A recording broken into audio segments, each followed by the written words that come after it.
ya kan, demi waktu, ya kan, tepat waktu, kemudian tepat berdirinya, tepat rukuknya, tepat sujudnya, dan seluruhnya. Otak ini harus dibiasakan, Mbak Sanaz, dibiasakan untuk berdisiplin, berdisiplin. Kalau kita diajarkan, dibiarkan sembarangan, kita ya sudahlah, bolos-bolos aja lah, masuk sekolah seenaknya lah. Mengapa harus ada upacara, terkadangnya jam tepat jam sekian, bukan soal. Makanya ini ada banyak meragukan tentang masalah yang homeschooling, karena kadang bahayanya adalah ketidakdisiplinan waktu. Jika hanya dia kenaknya kapan belajarnya seenaknya saja, jika tidak diprogram otaknya dengan kemampuan yang kuat terhadap otaknya, maka refleksnya tidak ada. Baik. Maka dia tidak akan cepat untuk refleksnya. Dia pandai tapi tidak disiplin. Nah, bisa jadi. Sekarang kita dengarkan bagaimana keluhannya Bapak Roni di Jakarta, supaya Pak Abu langsung bisa membantu Pak Roni ini ya. Halo, assalamualaikum. Waalaikumsalam. Silakan. Selamat sore Pak Ustadz. Ya, assalamualaikum. Saya ingin menanyakan hakikat gerakan daripada sholat itu apa sebenarnya?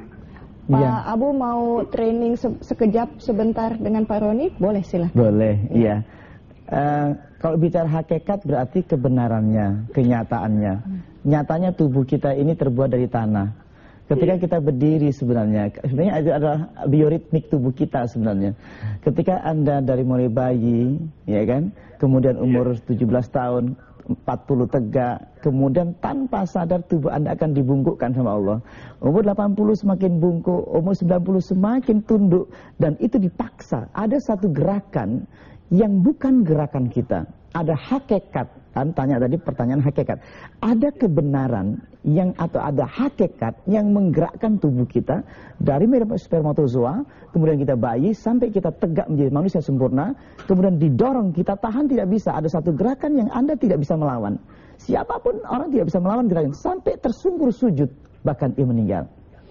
Dari aspek fisik, tubuh kita kembali kepada tanah. Ketika kita sudah berdiri dan ketika rukuk, semuanya kita dihadirkan. Rukuknya kita adalah menyadari bahwa saya adalah tanah. Semakin sujud kembali pada tanah. Yang ketika sujud itulah ada dua aspek dalam tubuh kita.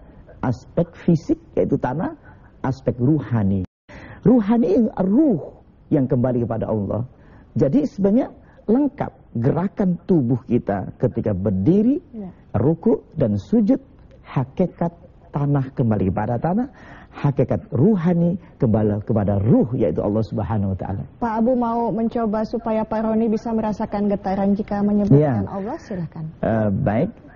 Misalkan gini. Di saat kita berdiri, saat berdiri, tubuh kita adalah bagian dari alam dan kita harus kembali kepada alam. Tubuh kita harus kembalikan dan ini akan terasa. Ketika sadari bahwa saya tubuh ini ada alam, pasti tubuh kita sebenarnya, kita menyadari tubuh kita ini bergerak, ya kan? Tubuh kita sebagai materi-materi kita bergerak, ternyata bersambung dengan alam semesta ini. Dan alam semesta akan berhubungan langsung dengan kekuatan ilahi.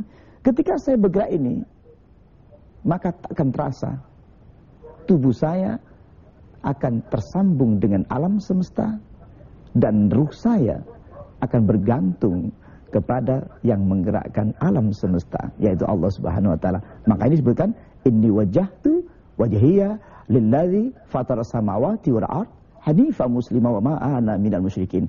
Ini akan terasa karena engkau sebenarnya disadarkan Allah tidak bisa dilihat oleh matamu, tidak bisa oleh pikiranmu. Maka sadari saja bahwa engkau menghadapkan wajah engkau di hadapan Allah langsung. Ketika meyakini, menyadari, pasti akan merinding dan bergetar langsung tubuh kita. Selama ini kita tertutup mata kita. Allah sudah memperingatkan kita, la tudrikul absar, dan Allah tidak bisa dilihat oleh mata engkau. Tapi sadari bahwa Allah melihat engkau. Ketika kita sadar, ya saya sadar bahwa di hadapan Allah, saya sadar di hadapan Allah, saya sadar di hadapan Allah, maka engkau takbir Allahu Akbar, akan terasa seluruh tubuh kita. Hanya orang sadar yang bisa sholat, hanya orang yang beriman yang bisa sholat, maka akan terasa. Boleh Mas Roni praktekkan di rumah, bisa rasakan betul bahwa engkau di hadapan Allah. Bersikaplah di hadapan Allah dan rasakan ternyata getaran itu akan menyelimuti tubuh Anda dan seluruh tubuh Anda akan terasa. Dan di sini akan merasakan kesejukan. Di balik materi akan ada suasana spiritual yang dalam. Baik, pemirsa, kami akan kembali lagi sesudah ini. Terima kasih pemirsa, Anda masih di sana menemani kami. Pak Abu, silahkan terakhir. Ya, sederhana sekali sebenarnya ketika kita membangkitkan spiritual kita. Saya katakan tadi sekaligus menjawab, silahkan yang Salafikah, yang Muhammadiyahkah, yang NU-kah, yang apapun aliran Anda, silahkan bertakbir dengan benar.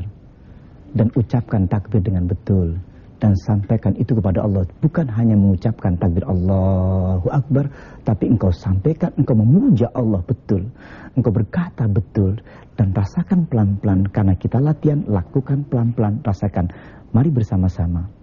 Lepaskan dulu aliran kita. Lepaskan dulu NU kita. Lepaskan Muhammadiyah kita. Ayo kita ikuti sunnah Nabi sallallahu alaihi wasallam usolli. Ikuti semua sama-sama pelan-pelan. Lepaskan, jangan terkutat kepada fikih lagi. Tapi ayo kita bertauhid, bertakbir sesuai dengan syariah. Bismillahirrahmanirrahim. Allah. Pelan-pelan rasakan. Betul engkau sampaikan dan hormat penuh di hadapan Allah. Dan rasakan pelan-pelan. Dan yang bergerak bukan hanya mulut, tapi jiwa Anda. Ini yang paling penting, antara jiwa, ruh kita dan takbir kita harus menyatakan sebenarnya.